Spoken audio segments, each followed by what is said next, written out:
We are out of COVID or trying to come out of COVID, but guess what? There's one thing missing: the kids. Attendance is crazy down. Where are the kids? Find out on the other side. Go.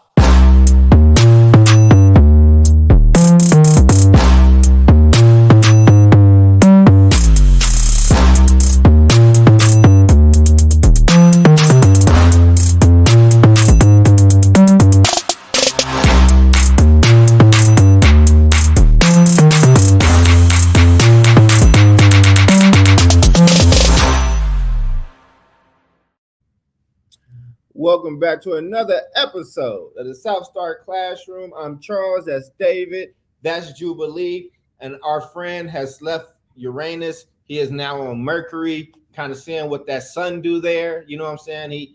The sun on Earth was just not hot enough for him. You know what I'm saying? So he wanted to go to the planet that was right there. How you all doing? I'm hanging on in there, huh? You hanging on in there? It was quite a challenging Friday, but I'm hanging on in there. And that's about all I'll say. I'm drinking my water and minding my business, huh? I just want the crowd to know that it didn't have nothing to do with me and David. Me and David are not in trouble. I just want she's not angry with us. Or Omar. No one from the show. No.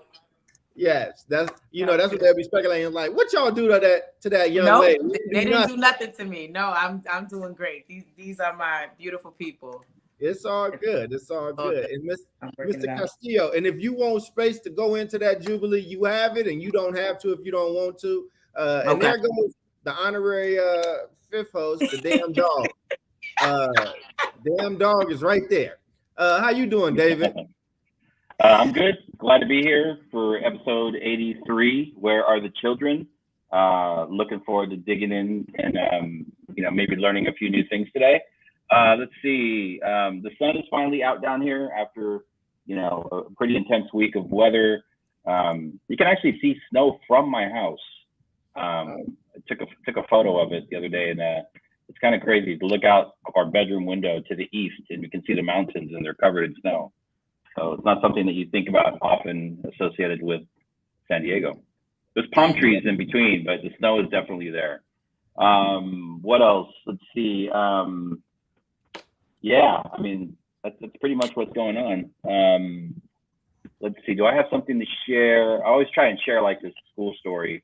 Probably putting too much of my kids' business out there, but I think I ride that line okay.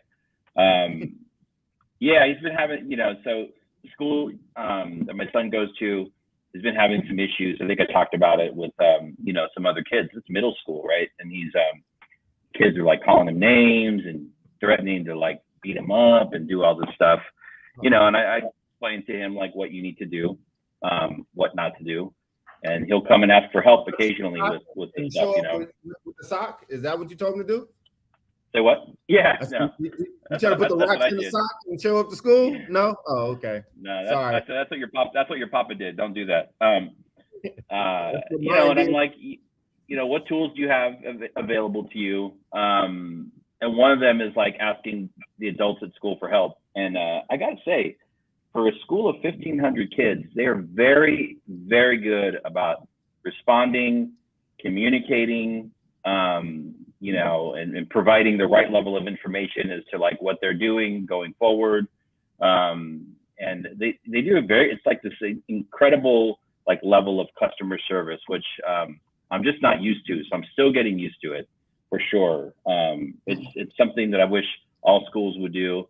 I know obviously people are busy but when you show parents that you're paying attention to safety issues and safety concerns, it really it's very reassuring, and they're actually able to solve problems for the most part, with the processes that they have in place at the school. So shout out again to the school staff, doing a good job all the way from the admin down to the level of the teachers. So it's good.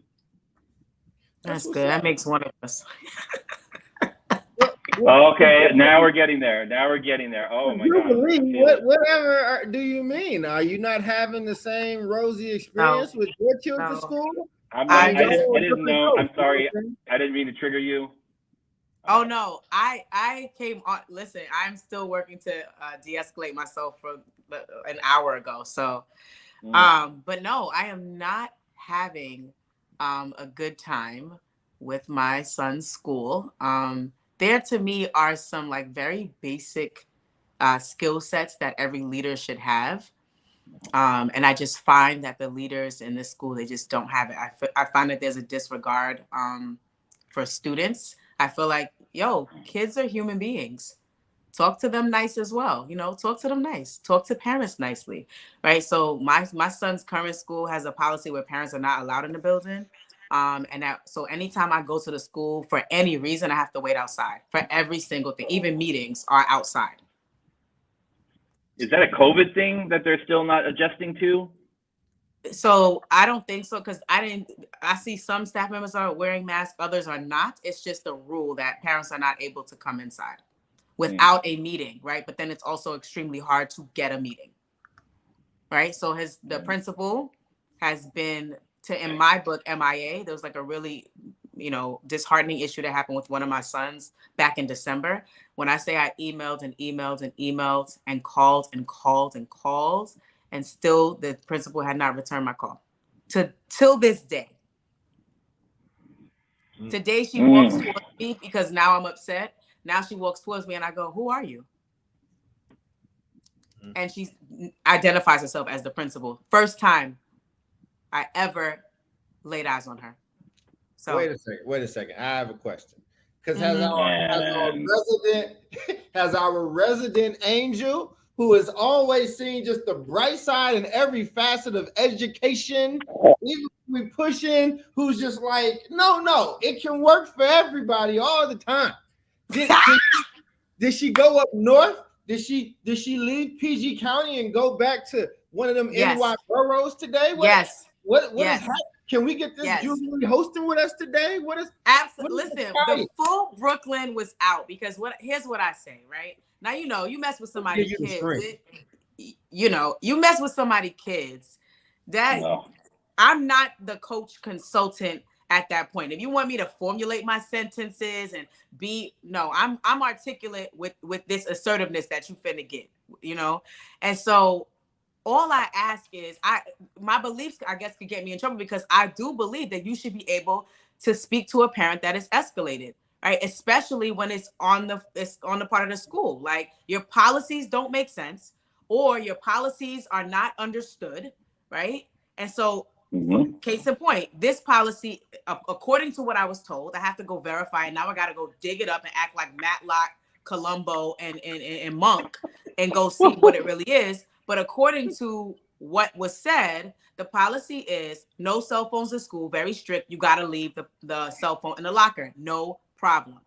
My son has his cell phone and his Chromebook died. So he's on the cell phone on Google Classroom.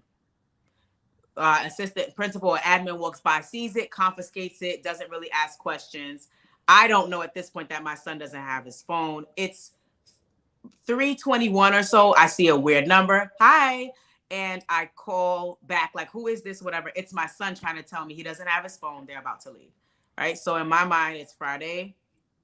You can't get the phone back on the weekend. I'm traveling, so I need him to have his phone. So I just go up there to address that. And me going up there to address that, all I got was, that's the policy. That's the policy, right? No consideration for the fact that it was about to be locked up in a school for a weekend. My sons and I, we are down here, by ourselves. Like, no consideration for any of that. It's the policy. It's the policy. And then walks away from me mid-sentence and says, this conversation is over. And you can email the principal. The principal who has not responded to any of my emails since December.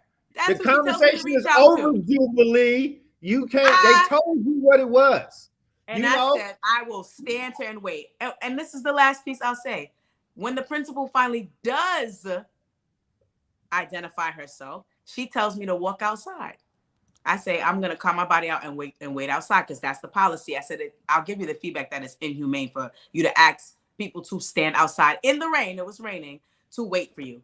When you go outside, I will come and speak to you. Do you think she came outside? Judging from your face, I would say maybe not. Man, oh, that's crazy. I mean, No.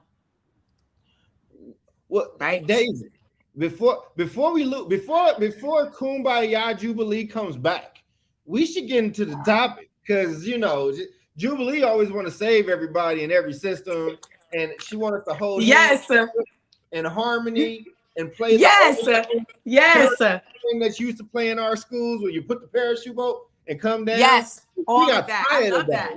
Yes. Yeah. Yes. But I mean, let's do that. And for people that are listening, thank you for being here in the chat. And for everybody listening right now and that will listen to this, like, this is a powerful story. If you are a school leader, if you work in a school, you have to be equipped to, you don't always do everything right. I get it. There are policies, they need to be understood. Everyone doesn't always follow the policies, including adults. A certain way or a mindset around the way that we talk to parents when we work in schools. And especially like people have bad days, but I've always said this to my teachers and my staff and my admin. I'm like, when a parent comes to you, it could be Friday afternoon before a weekend at 4 p.m. and you've had a hellish week, but you need to put on the right face and exude this kind of energy and attention to make this parent feel like this is a fresh conversation. It's not their fault that, it's not their fault. They're experiencing what they're experiencing, and they deserve the attention that you're going to give them Monday morning, the same as you would give it to them on Friday afternoon. Yeah, agreed. Yeah. But there's always some kind of decorum, right? It's like, and here's the thing: if somebody who's ran schools and works in education is getting this type of treatment, right? What is it that's happening to a lot of other people? Like, I was on the hospital board. When you have to treat like another doctor or another doctor's kid, right? Like, they let you know and they set clear boundaries, but there's still a level of like, okay, we understand the same language, we understand these things. And if that's the type of treatment you're getting, it makes me wonder, with that type of cachet, what's happening to other people that may not have as much information as you have. But I didn't tell them, Huh? I said, I promise the last thing, but I don't tell them like what I do. I ended up, my sons end up telling them like what I do, but I don't tell them on purpose. And as the principal walked away, I mocked her. I mocked something that she was saying because now I was over it because you're talking to me crazy.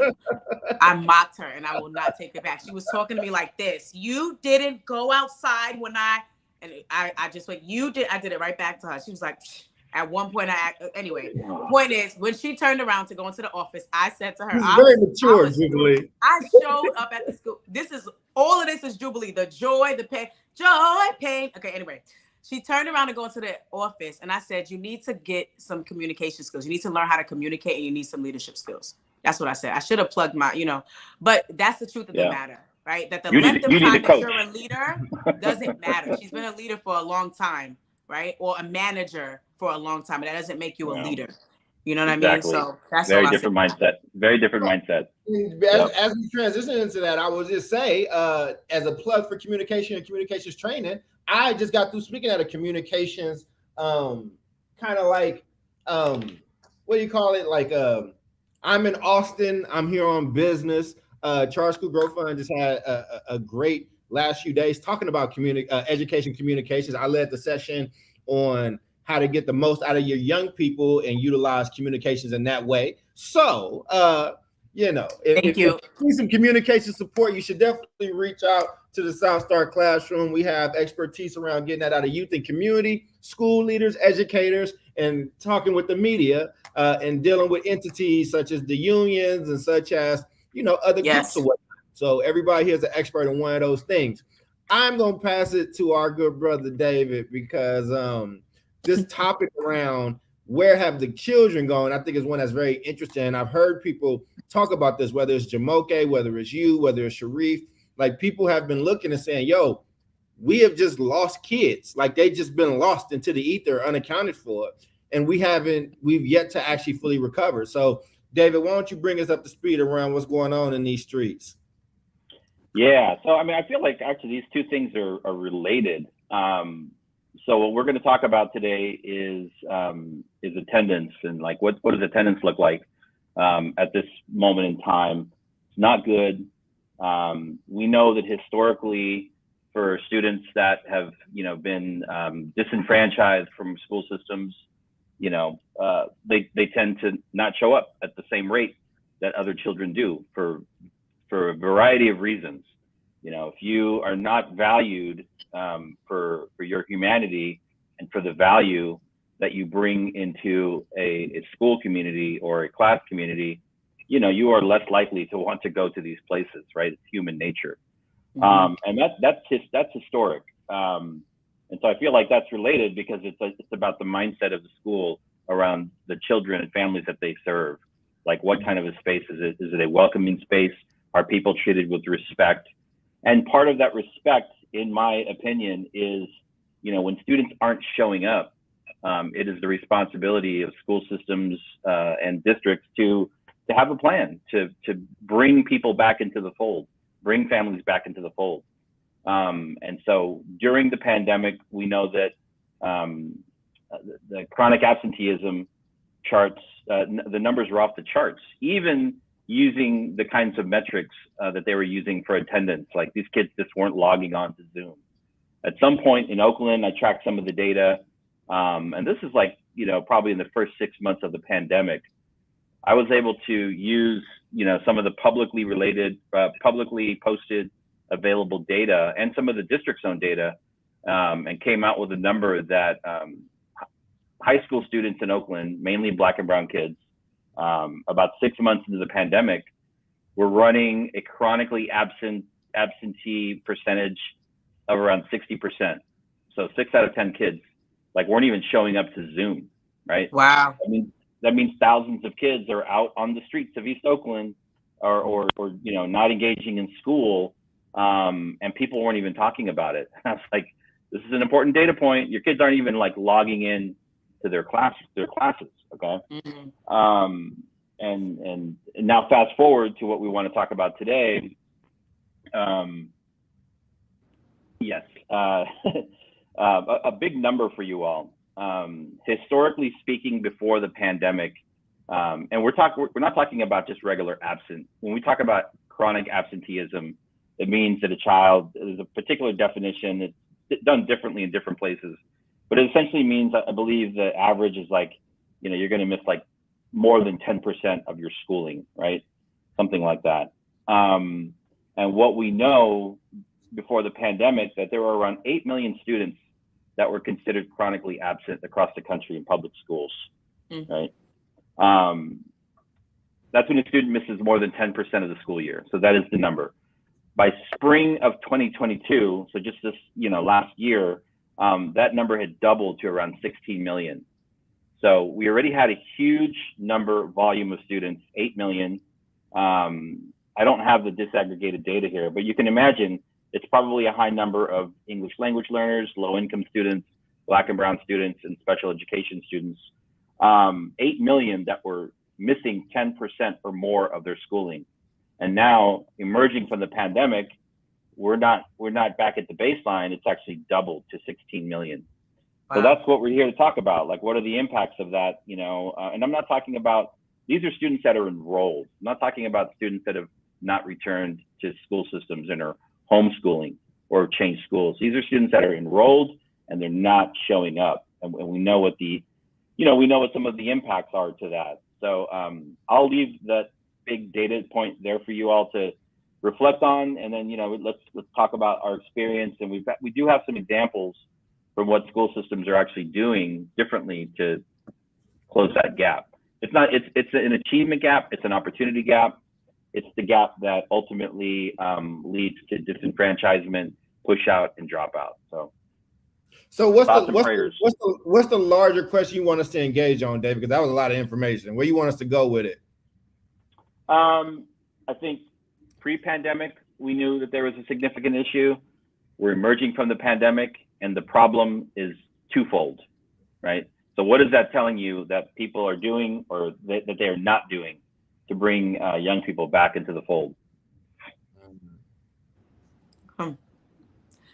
Is there like a report or any data around like the why? Do we know? Like, is there some kind of breakdown? Not in these specific. I mean, there might be something that some of this data is coming from Attendance Works, which is a great organization. I don't see any of that. This is more like in this piece, it's more like narrative. Just young people not wanting to go back because of discipline issues, not wanting to go back because they started working, older people, older students, things like that. Yeah. Gotcha. Okay. it was. Yeah. Go ahead. No, go ahead.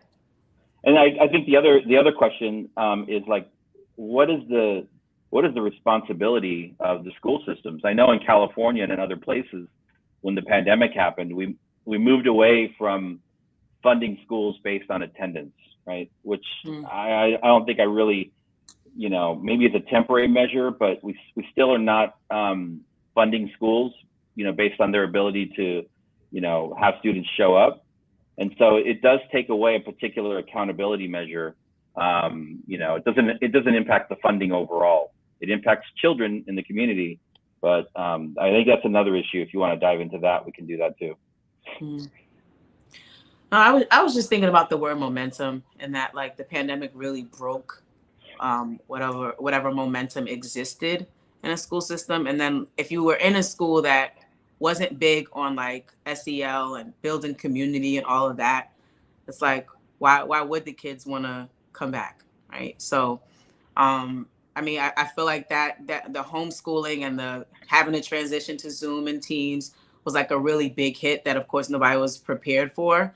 And I think there are lots of ways that have been discovered about how to engage students, in terms of using technology and how to kind of reorient them back into the school building. I think we need to have more conversation about what those strategies are and like how we can kind of share them across the board. Because I think building momentum after something that was such a huge part of children's lives, like kind of just came to a screeching halt, building momentum for them to be excited about doing that thing again is different, right? And so it's like, do we have experts? Do we have information on how people are doing that and who's having success? I was working with Detroit Public Schools at the time of this whole pandemic and the transition out of it. And I mean, their absenteeism rate was about 70%. And initially, when we were talking about the transition to Teams or, online learning, their biggest problem was children didn't have devices, students didn't have devices. And so they partnered with different organizations and CBOs, grants and all of that to be able to provide laptops and all of that to students so that they can jump online and go to school.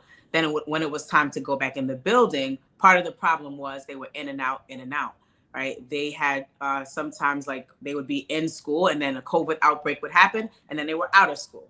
And then it was like, okay, we're out of school for a month and then we're going to go back the next month. And just that break in momentum, the constant back and forth, I think folks are still trying to like recoup from. So I would love to know what folks are doing who have had success in increasing their attendance after all of that, back and forth, flip-flopping. Kumbaya is right back. She's back. She's right back. I was expecting more fire.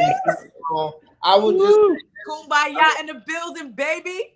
I love you, Jubilee. And let me just tell you why. Your optimism and your feminine energy on like this podcast are full of dudes, and one of us is very grumpy, some may say, or whatever. Like, I appreciate it. I don't agree with nothing that you said, but I appreciate it. Like, thank you for fully disagreeing with me. I love it. No, I think in theory, I think that okay, yeah, that makes sense around what the system should do.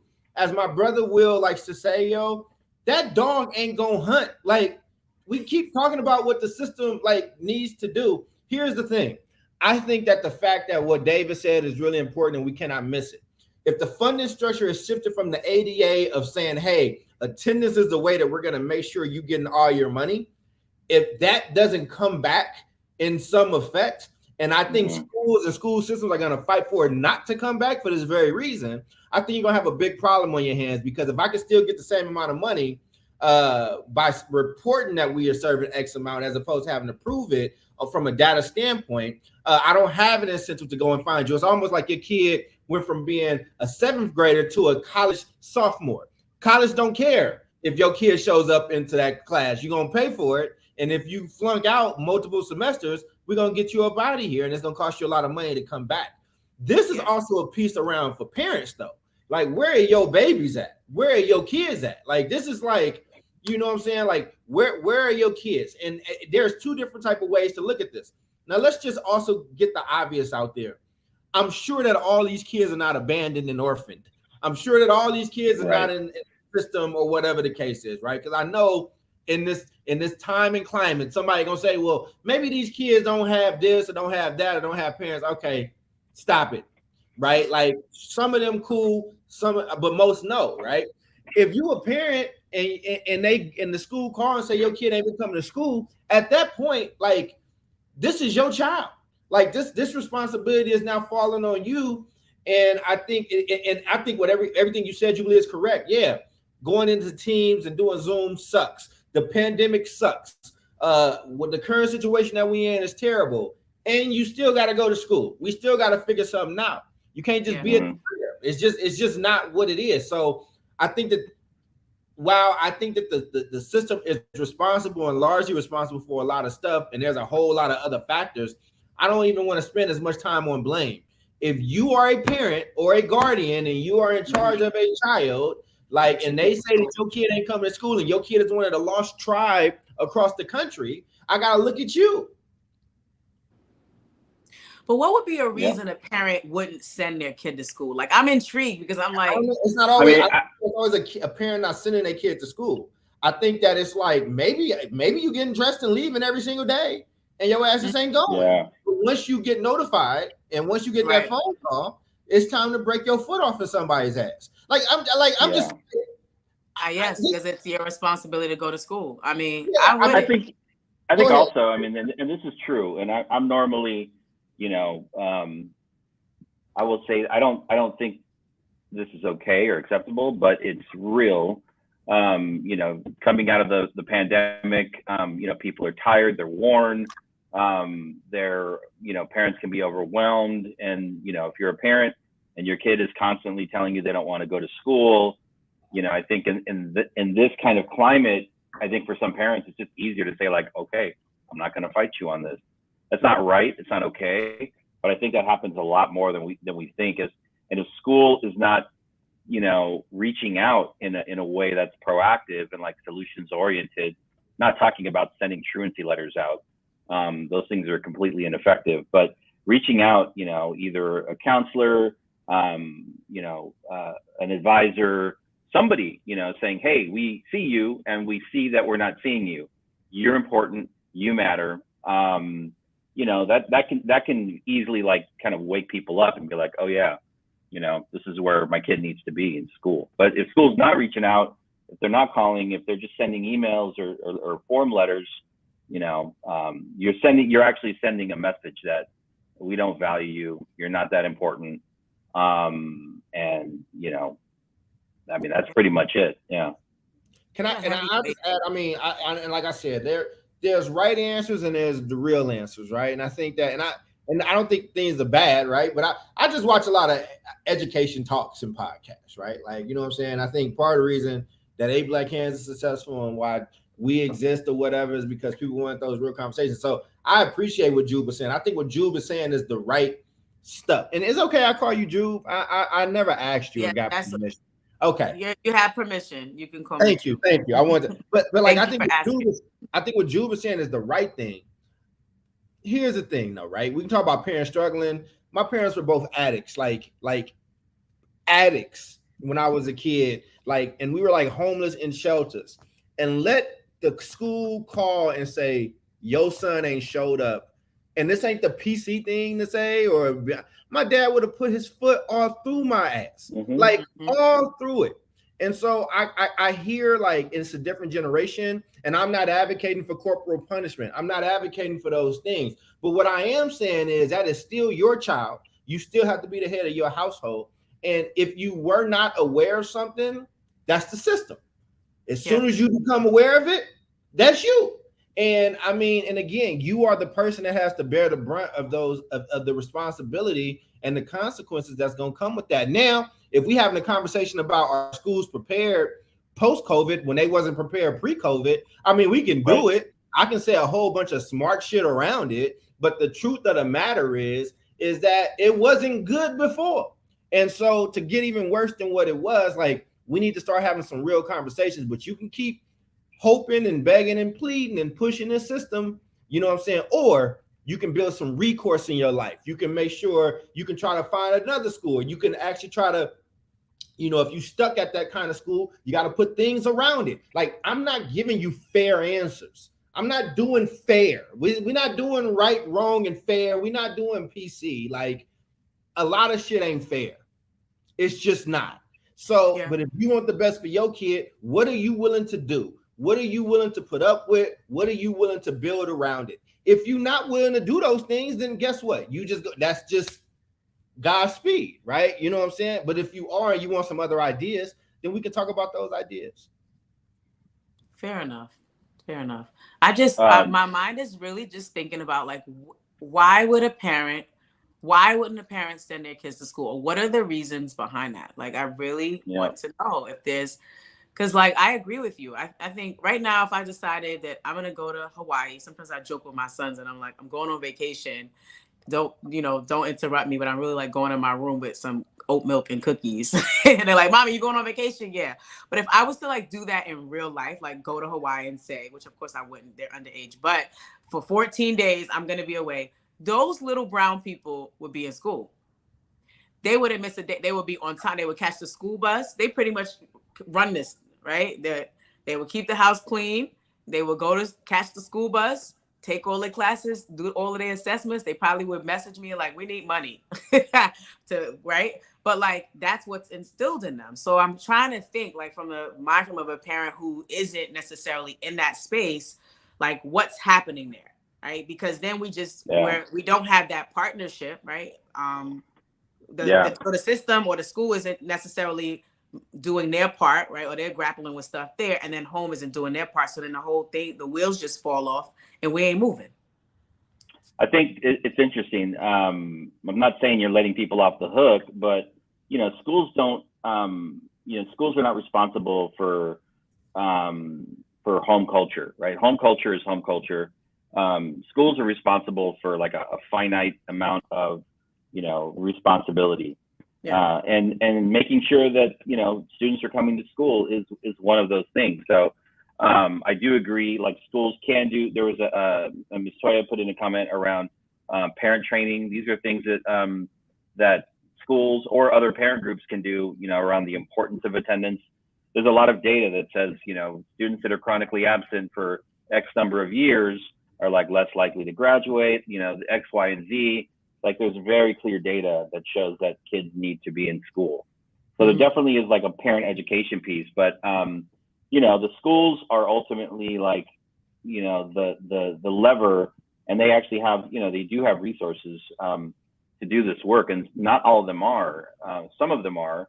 We'll talk about Green Dot here in a second, which is a charter network in California.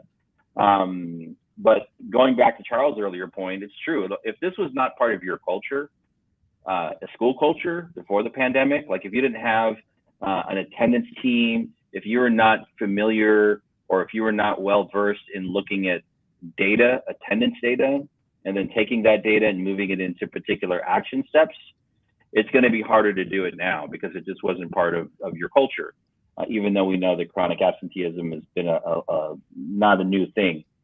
And so I'm going to look at some California data here real quick. Very similar to what I shared earlier. In 21-22 school year, 30% of students across the state in California were chronically absent, 30%. That was double the rate from the previous year of 2021, and almost 3 times the rate before COVID. So we're looking at actually not a doubling, but a triple in California.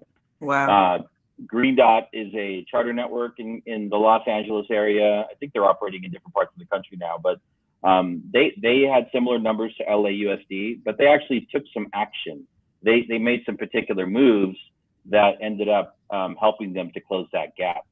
And so some of the, talking about solutions, some things that they did, number one, is they had like data systems set up, like data protocols. They knew how to look at attendance data, disaggregate it, break it down, looking for like particular risk factors for students that weren't showing up, but also sophisticated enough to identify that like, it looks like Jubilee is not chronically absent, but she's on that path. So we're going to do like an early intervention, bringing in parents, doing home visits, doing, student education around attendance. They had a whole system that they built up, and many of the strategies paid off, and they were able to close the gap between the best attenders and the worst attenders, with over the course of like a year. And they actually did it, so, I mean, there are solutions out there that schools should be taking action on. But I hate to say this, but Charles said it, if the financial incentive is not there, I can tell you, we always, attendance was our bread and butter. Like we always had like 93, 94%. Kids had to be in school. We depended on it financially, And so if you take that incentive away, that accountability piece, unless people are good-hearted and they have their heads in the right place, like they're not going to take these action steps, and we're going to continue to see a lot of children not showing up to school. And I got some thoughts before we keep going into that. But if you are a parent and you just found out your kid was skipping school and all that good stuff, you might need a woosah moment. So we're going to help you out with the woosah moment. We're going to go to one of our ads. We'll be back on the other side to discuss some more of these solutions. Do you feel overwhelmed with an invincible feeling of sadness? At Meditative Bliss, we will help you overcome the inexplicable stress you get from the boring routine chores and attain the solace and inner peace your soul has been yearning for. This innovative medium will be a source of the most peaceful and relaxing free music. So get ready to experience a euphoric treat for your spirit.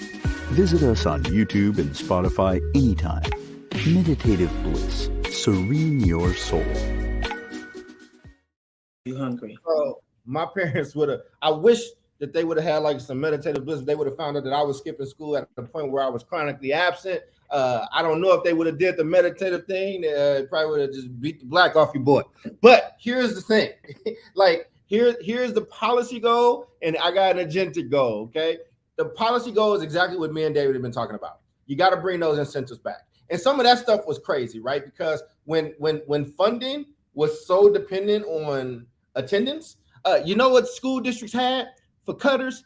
Truancy police. Like they had a whole department, which was kind of wild and foul in its own way, if we're going to talk about it, right? But it shows a clear example of what David was talking about.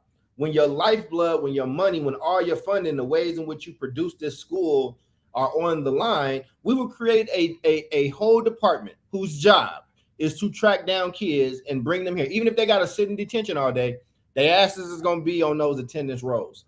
Here's the agentic goal, though. Here's an agentic task that you can do regardless of what your school is doing. You know what you can do Monday morning? You can do it tonight, actually, because email is a thing. You can email your school or call up to your school and you can say, hey, can you tell me how many absences my child has? If your child is in middle school, high school, can you tell me if my child has any abnormal absences? By abnormal, I mean that he has made it to first, second, and third period, but he's missed fourth and fifth, but showing back up for sixth. Okay, like you can get this information and you can start to get to the bottom of this. You don't have to wait for a system. I would highly suggest that you don't wait for an inept system in order to do those things. And I think that the third thing that kind of isn't necessarily policy or agentic, but just I'm gonna give a Jubilee answer around what could be happening. There's so much trash in the media. There's so much BS that you get in your social network and your social media and all that stuff. When these are the type of stories, talk to me about the chronic absences. Talk to me about why that's so bad. Tell me what is happening. Do real in-depth stories around what's going to happen if we continue on this path the way that we're doing with education. Because here's the thing that people come to our show for, right? All of us have worked in education or whatever the case is. In some ways, there are many people in this country that benefit from dumbass kids growing up and dropping out of school and becoming dumbass adults that cannot get certain type of jobs. And so they have to take menial jobs, and they have plans. They say, okay, I don't know what's going to happen with the border. I don't know if we're going to keep being able to get this cheap labor. I don't know if we're going to be able to hire these high school dropouts or whatever the case is. Like, there are plans on top of plans. I'm gonna end this long soliloquy, but I'm gonna say a quick story.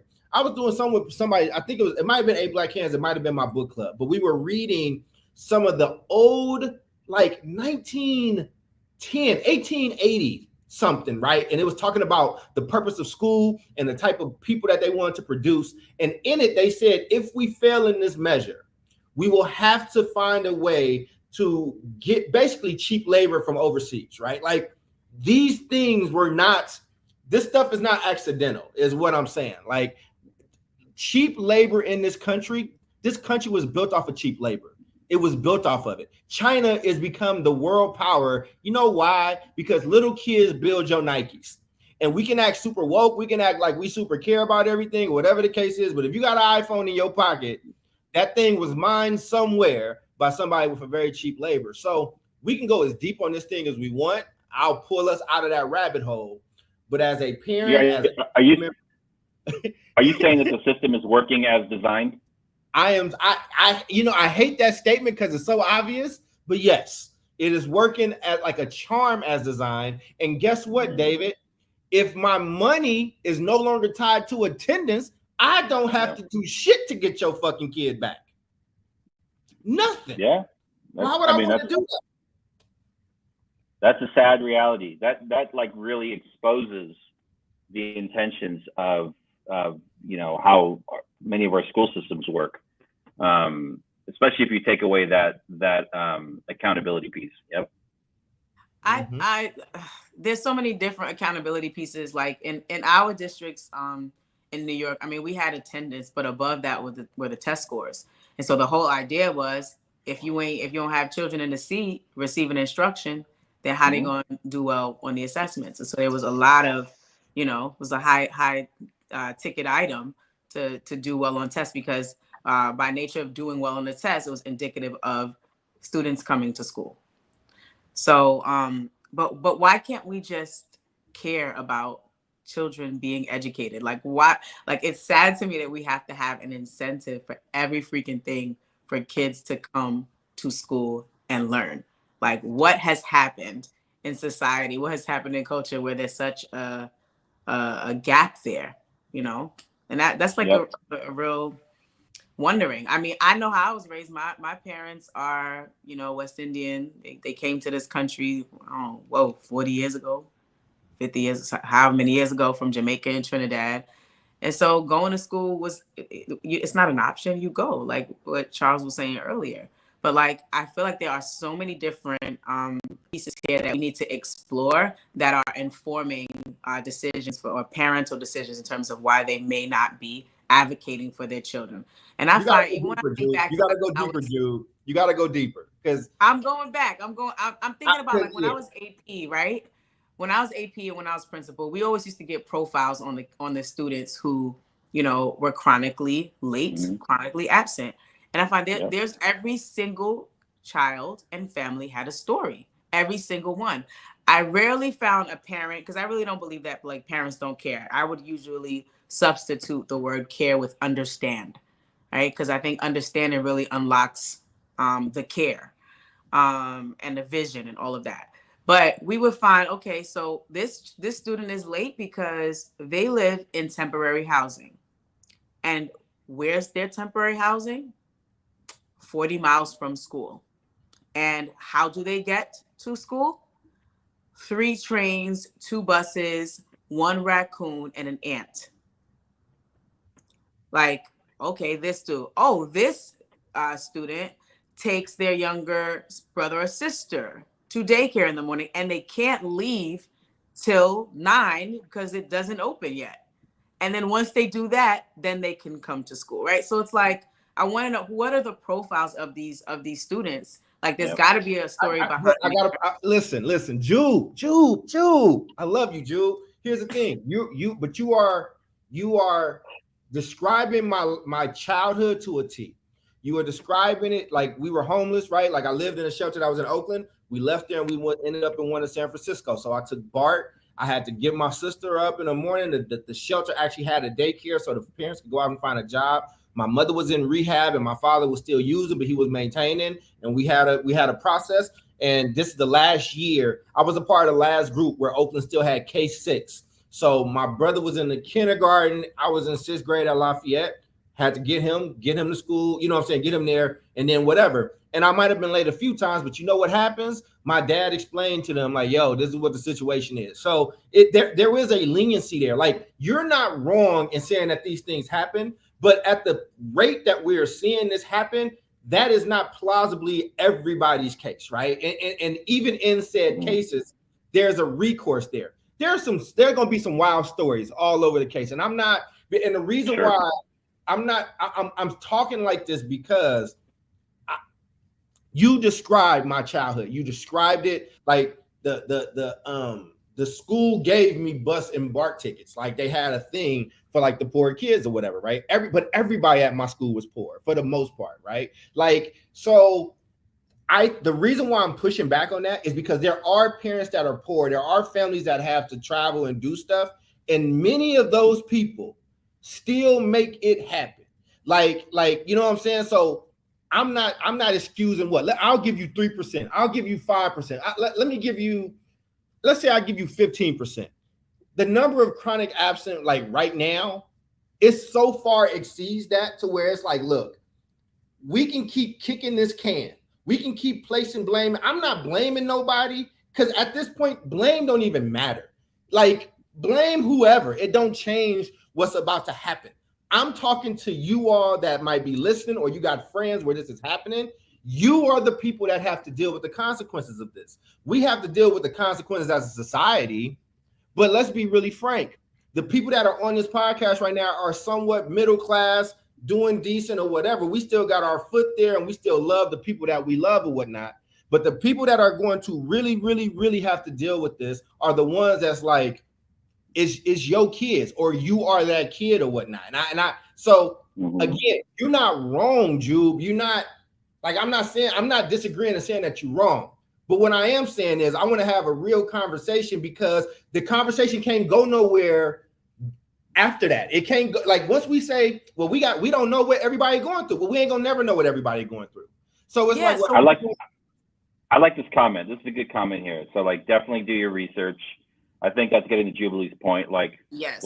What's happening? What are the different, you can probably break it down into like 4 or 5 different areas and say like, it's a transportation issue, it's a housing issue, it's a work issue, whatever it is. But the goal should always be like, not to go down that path of like, woe is me and I'm sorry that things are so hard for you. But the school's role is to demonstrate that they're going to take action around getting children to school, helping children get to school, finding solutions, and not just, throwing your hands up and saying like, well, you have it really hard. We understand that. And we're not going to expect your child to be in school. Like that's the worst thing that can happen. The other thing, connected to the show that we did, I think last week, we were talking about meritocracy. Mm-hmm. I missed the days when I was principal at the 2 schools that I was principal at. Like we did, and there was some pushback. You can't do this. You can't have an award luncheon for students with perfect attendance every quarter. Well, we did it. If you have perfect attendance, we have a catered lunch for the kids, and they felt special. They worked hard. It doesn't mean other kids got their lunch, but we actually put a value on it. And it motivated kids to be like, I want to get in that. I want to do that next quarter. So they started figuring out ways of getting to school. And it's like, that conversation we had last week, you can't do those things. It's, you're reinforcing meritocracy. And I just think that's wrong. Maybe you don't have to do that, but you can't say we're not going to put a value on children coming to school and reward them for it, and not do anything about getting them into school. Right. Like that's just a complete abandonment your basic responsibilities as Mm-hmm. you know, And being there an are so educator. many poor people that are making sure their kids. They're making sure their kids get to school. Like we was nut ass poor. Like this is what I'm saying. We was nut ass poor. And I listen, man. That's really interesting. Well, wait. I want you to go, but I'm gonna end it on this comment. When I did miss school, I couldn't watch TV. I couldn't play no video games. I couldn't go outside. If I said I was sick all day. Yo ass. That's right, man. That's right. Yeah, you had Yeah. There's no incentive like that. So this and the reason why I'm pushing, and again, I care about poverty, yo. I really care about impoverished people. I come from that in some very, very, very visceral ways. Like, and I can't let poor people be. And you're not doing this, Jude. I want to say this before I say my statement because this is not at you. But the system will do this, and people will do this. Republicans, like conservatives, will do this. So I want to be very clear about what I'm saying next. I can't let poor people be disrespected as if just because they poor, they still not able to make shit happen, or they not able to hold high expectations and high standards. You can get that damn, like, you know what I'm saying? If you can't get your kid to school, like, I get it. Sometimes it happens, but we talking about chronic. We're not talking about 2 times or 3 times, right? And so go ahead, Jube. I wanted to give that context because one, I didn't want you to feel like I was attacking you or what you were saying. No, I'm feeling great. I'm over here in Hawaii. We're doing great over here. Aloha. But no, I don't feel away at all. I'm just big on mindset. And I believe that, again, back to the pandemic, it smacked us all hard. And I believe that there was a mindset shift. I honestly do. I don't necessarily know what it is, right? But I believe that somewhere in this like conundrum is like, yo, what is school anyway? Why I gotta go? We were doing all this stuff online. Why I gotta go back in the building? I don't feel like I'm connected to anyone, right? And I'm talking about on the parent side, it's like, I don't know, maybe there's not that level of urgency, right? For you and I, right? And I'm sure for Dave as well, like being brought up in a household or surrounded by adults that were like, look, you might be able to choose the vegetable that you eat for dinner, right? And probably barely even that, right? But school is not a choice, right? You will go. And you will go every single day. And I'm damn near going to put you on the stand if you tell me that you're sick before I even accept that that's a reason for you not to go to school. Matter of fact, I'm going to send you to school and then tell you to go to the nurse. And if the nurse call me and verify that you're sick, then maybe I might let you come home. But other than that, you're going to be at school. And so I am curious to know what are the mindsets that exist now post-pandemic regarding education, regarding its importance, regarding whether or not there's, urgency around it. Like, what are parents really thinking about education and the schools that their children are in? And what does that have to do with the community that they live in? What does that have to do with the schools that their, children attend, right? The messaging that they're receiving, and how much of that is lagging over from the experiences that they had in the pandemic? Mm-hmm. Yeah, I guess the question there is like, who's responsible to do that? And I feel like that's the responsibility of schools to do, school is different. We're living in a different world, and it's incumbent and schools are responsible for redefining what education looks like in this post-pandemic era. And that means that you have to make different moves and provide different supports. The goal is to be able to offer educational settings that are relevant, that people feel connected to, where people feel valued, right? If you start losing all of those things, people have less reason to show up. And so that's fully on the, that the responsibility of that is on our school systems. And if they're not doing it, then in addition to all the things that we talked about, and if students don't feel, and the parents don't feel that there's a value in spending their time in a school building, that's a much bigger issue, right? I think we should have a part 2 to this with data. Oh God, no. Because I want to know what the data says. I want to know mental health stats. I want to know about anxiety, depression, like all of that plays a part. I'm trying to tell you, like, yeah. I guess. But I don't know. I don't think it's entertaining enough to go in part 2 on it. I personally, I don't. But here's what I mean. What I mean by it is this. What I'm saying by that is I'm looking at this more from the standpoint of what you can do, what the community can do. Like, I'm not interested in like just continuing to dive into what the system should do. I can do that all day. Like that list is endless. It is endless of what the system should do, but that's a fool's errand, in my opinion, to keep diving in on what the system should do when we've already established that they have no incentive to do anything different.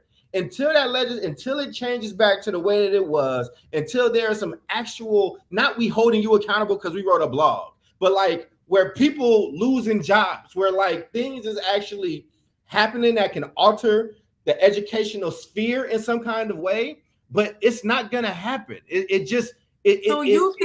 think that every like principal that's in the seat, and I know you're coming from community and like, you know, the parents, but like, do you think every principal in the seat needs an incentive to care about kids coming to school? I think that what I'm saying is, if you keep talking about what the system needs to do, that shit gonna keep falling on deaf ears. You're gonna get some head nods, but it's in partnership. But it ain't gonna change. It's not gonna change things for kids. The same way we've been talking about how schools need to better educate Black kids, not since 2000s, not since the 90s, not since the 80s, not since the 70s, not since the 60s, not since the 50s, right? Like, we keep having these same ass conversations. So where I want to go is like, yo, hey, but you know what we can do? We got this situation that can help Black families and brown families that want to do homeschooling and don't have the resources. You know what we can do? We can do some kind of pod that does X, Y, and Z. Like, we have to do something where the power structure, where we are putting power in the hands and those people that feel helpless. But if I keep going with the narrative of like, well, this is what the system should be doing, this is what the school should be doing, then you're gonna have parents that's gonna be like, yeah, that ain't on me. Like, that's on. We need that person to do X, Y, and Z. But why did partnership go out the window, right? Like, yeah, and we need to be able to talk to hundreds of thousands of principals and be like, yo, here's a starter's kit, right? You have chronic absenteeism in your school and you want to address it. Here's where you can begin. Pull these 3 data points. Like, it starts with data and really being able to dig. We need that, and we need principals like, yo, I don't need no incentive to care about whether or not there's babies in these seats. And plus, the parents saying, go to school. Plus, the damn librarian saying, go to school. Plus, the neighbor, Miss Angie, saying, take your ass to school. Like, it takes all kinds. I think it's a community effort, and it takes all stakeholders to care about it from wherever their vantage point is. And I don't know that one is necessarily more important than the other, but I do believe the parent is probably the most responsible. Absolutely. Right? Most responsible. But I think we need all the stakeholders to fix this issue. Like, I don't think if you need all the stakeholders to fix this issue, then that issue ain't never getting fixed. And I'm gonna just say, like, it won't get fixed. Listen, chronic absenteeism is not a new issue. Like, it's not a new issue. So wait, but what I'm saying is, like, we all have led schools in some capacity. We all have worked in that type of leadership, right? We know that principals, and for the people out there that don't work in education, let me give you a little bit of game. Principals have a bevy of information they get and decisions that they have to make and limited funds that they have. And they have decisions to make. And they do have some type of autonomy. So when you give a principal 100 different issues and they know that they can't do but 4 of those things, right? Like, you know what I'm saying? Like, everybody's not going to pick absenteeism. They just not.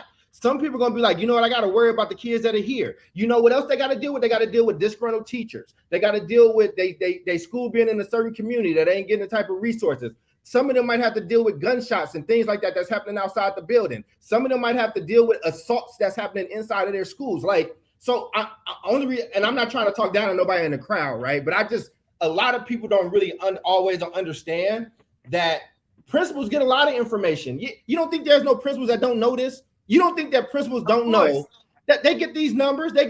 Everybody get their attendance reports. Everybody gets them, right? You know what I'm saying? So what I'm saying is, they get them, but they may not read them, or they may not read them, and they may not prioritize them. And you can't change. I am just over trying to change hearts and minds of other people because I think it's a fool's errand.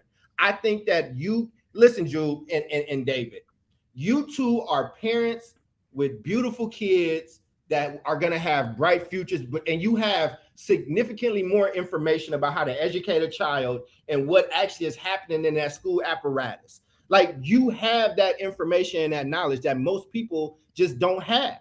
Jubilee had this issue at her kid's school, but you know what? We both still kind of know that Jubilee's kid is going to be okay because she know how to advocate. She know how to raise hell. And if she don't get what she need at that school, she going to find another school. She going to find other things because she has that. She has that. Your mindset and David's mindset is set at a different place. I'm talking about people I grew up with in them projects though, man, that don't feel like they got no power, that don't feel like they trust in this system. They trust in it. They saying they're gonna get it together and they're gonna do this. And I'm telling them, it is a fool's errand, and you have to step in. And it's okay if you don't feel qualified. It's okay if you didn't teach or you ain't got an advanced degree or nothing like that. But you have to be the person that is setting the priorities for what you need for your kid, and you got to go raise holy hell. And if your kid at a school where they don't care about the attendance, then is there a boys club around? Is there a pastor around? Is there a coach around? How do we insulate and kind of plug these holes in this sinking ship that's your kid's education? That's what I'm talking about. That's what I mean. Yeah. Gotcha. Yep. Makes sense. Yeah. It makes sense. I think we're talking about what systems can do to help bring children and families back into the fold. And you're saying, like, if they haven't done it, if they weren't doing it before, they're not going to do it now, especially if you take out some of the motivational pieces that we were talking about, right? Yes. The accountability. Power shift. Yeah. All right. Yeah. But if Jubilee wants to do an episode on it, we can. This is Charles's fault. He's the reason why.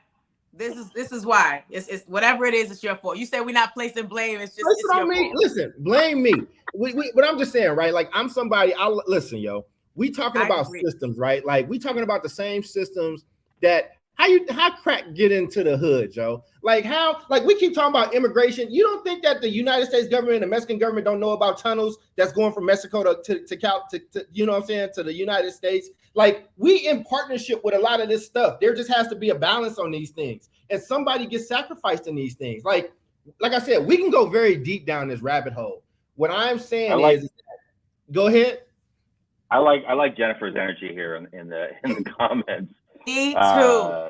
Yeah, like, just comes in and just like, yep, okay, I'm not sure I disagree with any of that.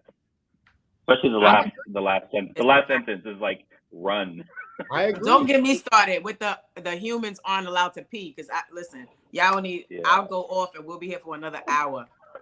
You know, my mama is much like you, Jubilee, in the sense of, like, you know what I'm saying? Like, she had my back and stuff like that, but, you know, she didn't really take my side over schools. Like, she kind of trusted them. But I remember one day I had to use a bathroom and they wouldn't let me go. And my mother said, if you ever got to use a bathroom and you ask and they tell you no, then you need to just go and we'll deal with the consequences. Like, period. That's what I tell myself. And she gave me but again, my mother used to feel so much shame going into those schools because she dropped out of high school, right? And every time she had to come up there, they telling her about her badass son, you know what I'm saying? And it's like somebody younger than her that probably ain't got kids, and it's like a judgment on her, and she feels this person has authority.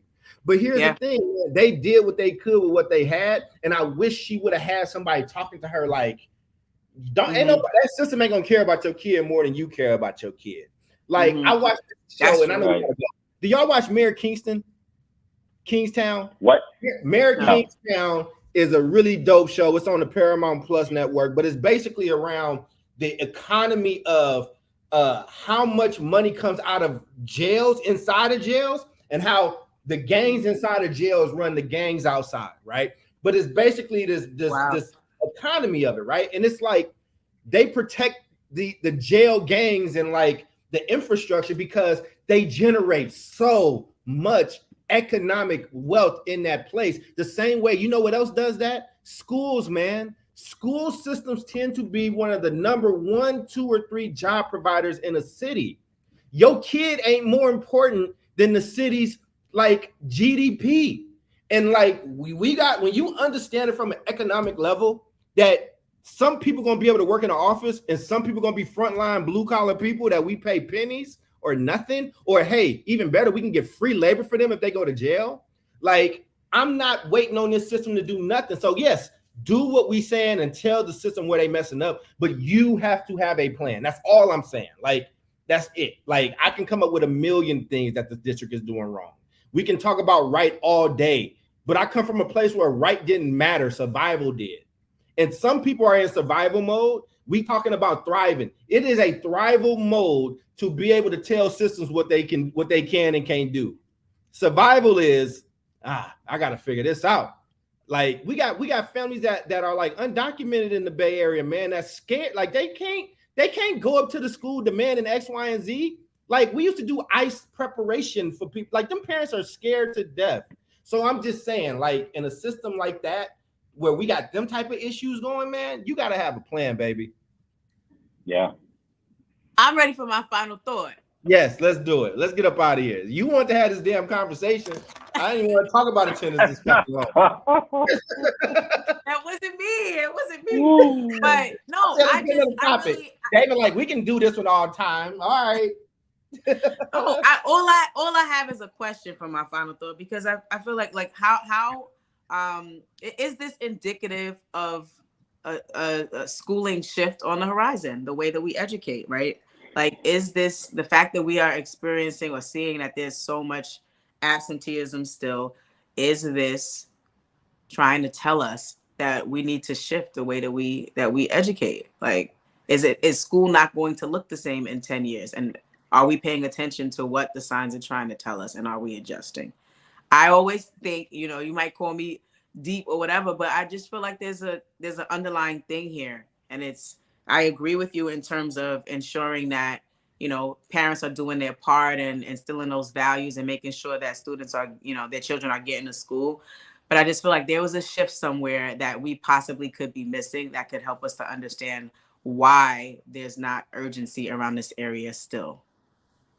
I got you. All right. I think, let's see. I agree with Jennifer's comments here. And this is something that we used to do, not at the elementary school that I worked at, but at the high school for sure. We would sit down with young people and like share actual statistics and data with them around attendance, around graduation, around graduating non-A through G or graduating A through G, meaning college ready, and then going to college or not. We're talking about Black and brown students. And, the data is very clear that, if you do X, Y, and Z, you're likely to end up, having a stable job and opportunity. And if you do these other things, you're probably going to end up either in jail or dead, right? Period. Facts. And I think we need to include attendance into those conversations, because that is really where it starts, especially in the early elementary years when young people are not showing up. They don't have access to the education that should be happening in classrooms, and they start to fall behind, and they become disenfranchised from education. So I think, we need to talk a lot more about attendance, a lot more about chronic absenteeism. Number two is, we talked about some solutions. About it. Yeah, it's okay. I'll go there with you. It's all good. You just gonna get more of this. Go ahead, Dave. And I think, school systems do have a responsibility to address these things, have like systems set up, data systems, take action, home visits, counseling, talk to your families, figuring out what the barriers are, work towards solutions. And the third thing is, if you're going to do all of that work to make sure that they show up and they're in the building, then you have to make sure that you're running a school and that your school has a particular culture that values people actually being there. If you're running a school system that doesn't value the humanity of the young people and the families and how you treat them, then you might as well not do any of that, because that's really what it's all about. You have to figure out how to get people into school, how we can address some of this data, because it's very stark. I mean, chronic absenteeism is a significant issue right now, and we know it's impacting Black kids and brown kids more than others. And so it's all, I feel like it's all tied together. But anyways, yeah, great show, great conversation. And I also think I'll add this, we need more accountability for school systems. It's like, You get the funding is at an all-time high. Resources are there, and so if schools have the funding and the resources, but they're not making demonstrable progress on lowering chronic absenteeism. Where is the accountability? You have to have some accountability for these systems. I don't know what that looks like. I could have some suggestions, but I think we got to start talking about accountability again. Yeah. Bring back No Child Left Behind. I will say, to piggyback on that and go into my final thought, I would say I advocate that all public schools should be up for review every 5 years. And whatever that plan is to fix it should be in conjunction with school board and community. So they have to be accountable to somebody with clear repercussions if said thing does not happen. I think for my final thoughts, you asked if I was okay. And I have to address this. I lost 2 people in the last 3 weeks. My friend Zoe that I went to high school with passed away, and then my friend Mike, I heard he died 2 days ago, and I'm just numb to it. I heard it. Zoe just hit me maybe a week before he passed away. He was asking about what we were doing at Energy Converters and wanted to try to give back to some kids. He had did a bid and came home and was trying to do some different things, and I'm just numb to it. And I think that that's not normal. It's normal for me, but it shouldn't be normal. And I didn't even think, I thought about it, but I didn't think about it because I'm so good at putting that out of my head. And I think that part of me saying that gives our readers and our watchers and our fans just a little bit more insight into how my brain works. I really come from a place where motherfuckers die, that I know about, that I care about. And the world doesn't care. It's nobody's cares. They care when it is profitable. They care when they can get some clout off of it, right? But in the real world, nobody cares about that story. And at some point, right, as a community, I just want us to take care of each other and care enough, because I could care about nothing, but if Omar and David and Jubilee care about me, that's community. That's enough that might get me over the hump. And if you got a school that you can partner with, God bless you. That is a blessing from God, and it should be like that everywhere. But guess what? It ain't like that, and we're not talking about fair. This shit ain't fair. Ain't none of this fair. It don't shake out that way.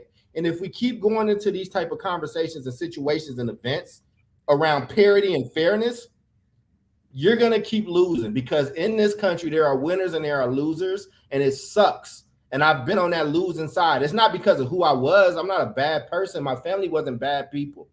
But this stuff, it thrives.